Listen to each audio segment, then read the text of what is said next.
Hello everyone, and welcome to my BTG official channel. Joey stood frozen on the front steps of his house, his heart pounding like a war drum inside his chest. He could hear the crunch of gravel under the police officers' boots as they approached, the metallic click of handcuffs echoing like a death sentence before they were even placed on him. He didn't need anyone to tell him what this was about, he already knew. Doug's death had been haunting him for weeks, each memory creeping back like a ghost that refused to be buried. But he never imagined it would come to this. "Joey Martin," one of the officers barked. "You're under arrest for the murder of Douglas Harris." The words cut through the night like a blade. Behind the police cars, Randy stood in the shadows, his arms crossed, face unreadable, eyes glinting with something between triumph and guilt. Joey's mind spun wildly. Randy? Why was he here? Why was he looking at him like that? Joey's voice came out hoarse, trembling. "This is a mistake. You can't, there's no way," but his words were swallowed by the sound of the handcuffs snapping shut around his wrists. The cold metal bit into his skin, and for the first time, Joey truly felt the weight of what was happening. The neighbors had gathered, their whispers carrying through the night air, half shocked, half delighted at the drama unfolding in their quiet street.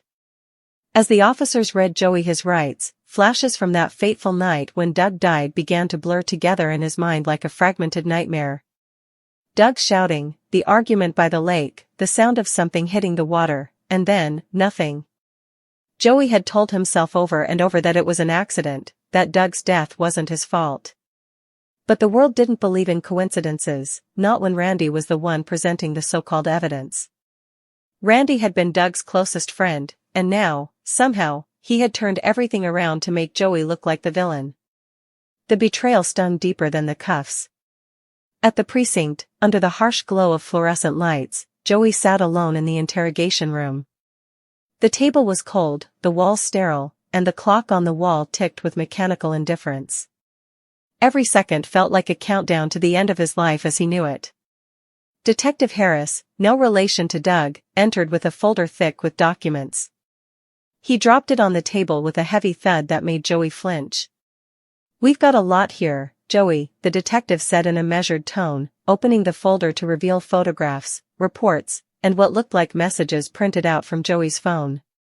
Randy came forward with a timeline, witness statements, and these. He pushed a photo across the table. It was a blurry image of Joey near the docks the night Doug died, time-stamped just after midnight. "That's not what it looks like," Joey stammered, but even to his own ears, it sounded hollow. Randy's evidence painted a damning picture. According to him, Joey had been furious at Doug for exposing his secret business deals that would have cost Joey his job and reputation if they went public.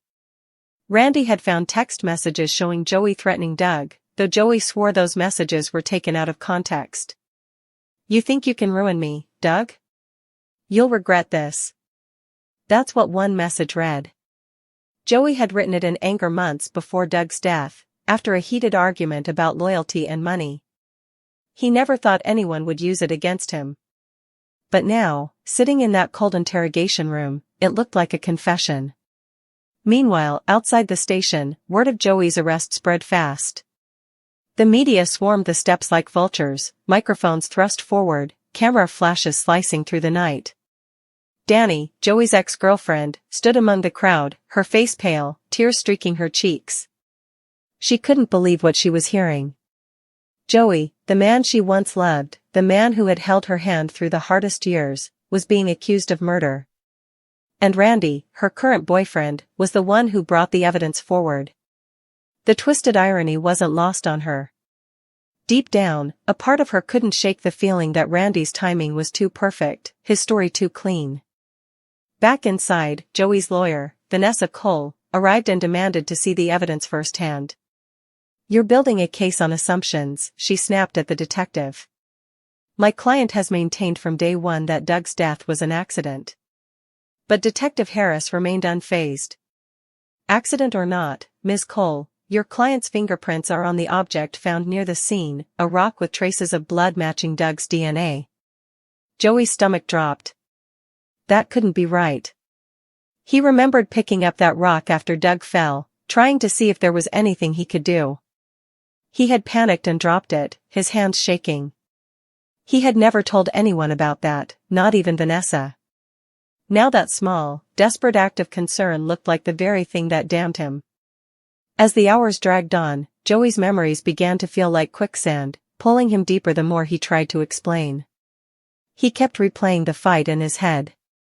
Doug had discovered something about Randy's secret dealings, not Joey's. Doug had threatened to expose Randy, and that's when Joey got dragged into it. He had gone to meet Doug by the lake to talk him down, to calm him. But things had spiraled fast. Doug was drunk, furious, waving his phone around, saying he had proof that Randy had been embezzling money from their construction company. Joey tried to grab the phone, tried to stop Doug from sending the email that would have blown everything up. They struggled, and Doug slipped. The next thing Joey knew, Doug hit his head on the rocks and fell into the water. Joey had jumped in after him, screaming his name, but it was too late. Doug was gone. Joey never told anyone about Randy's involvement because, in his mind, the accident was punishment enough. He didn't want to destroy another life. But now it was clear Randy wasn't returning the favor. Vanessa noticed Joey's expression change as she read through the evidence. "There's something you're not telling me," she whispered. Joey swallowed hard, his throat dry. "Doug wasn't after me," he said softly. "He was after Randy." Vanessa's eyes narrowed. "Then why didn't you say that earlier?" Joey looked down at his cuffed hands.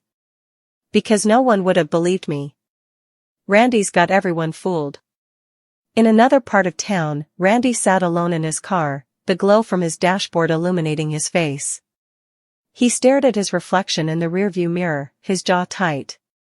He had done what he thought he had to do. Joey had become a threat, and with Doug gone, someone had to take the fall. Randy convinced himself that this was justice, that Joey's recklessness had cost Doug his life, and covering for him any longer would destroy them all. But deep down, a sliver of guilt gnawed at him. He hadn't told the full truth, not even close. He hadn't mentioned that he'd met Doug first that night, that they'd argued about money, that Doug had recorded their conversation. When Doug left in a rage, Randy followed at a distance. He saw the struggle between Doug and Joey from afar, saw Doug fall, and instead of helping, he stayed hidden. When the opportunity came to shift suspicion toward Joey, Randy took it. He told himself it was self-preservation. But now, watching Joey's face flash across the news with the word murder beneath it, he wasn't so sure. At Joey's bail hearing the next morning, the courtroom buzzed with tension. Reporters lined the benches, whispering to one another as Vanessa fought to get Joey released pending trial. The prosecution, however, painted him as dangerous, a man with motive, means, and a guilty conscience. Randy sat quietly behind the prosecutor's table, having been subpoenaed as a witness.